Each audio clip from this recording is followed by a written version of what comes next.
Hi guys, good morning. নমস্কাৰ মই ইলাব্ৰ হয় আপোনালোকৰ ওচৰত অন্য এটা ভিডিঅ' লৈ আহিলোঁ। আজি ৰাতিপুৱা ৰেচিপি মই টিফিন নিয়াৰ কাৰণে কি বনাইছোঁ আপোনালোকক দেখাই আছিলোঁ।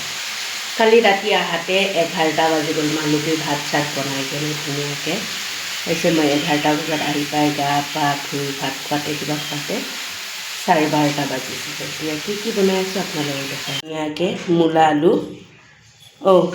আলু বোলে ভাজিলোঁ মানে দিলোঁ শুকান মাছ আৰু পিঁয়াজ নহৰু পাত কেঁচা জলকীয়া ধুনীয়াকৈ ফালি লোৱাটো ধুনীয়াকৈ ভাজি লৈছোঁ। ভাজি কিনে এতিয়া দি দিছোঁ শুকান মাছ। এতিয়া দি দিম বিলাহীখিনি।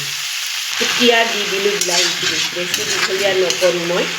এতিয়া দি যাব ওলাওঁ। টিফিন এইখিনি হ'লে পেক কৰি দি যাব ওলাওঁ। 9টা বাজি পাৰ হৈ গ'ল। 9টা 20 হ'ল। 10টা বজাত মই ওলাইয়ে যাব লাগিব। তাৰ কাৰণে পটাপট বনাই আজি দুপৰীয়া সাজত কি বনালোঁ আপোনালোকে দেখাই পালে।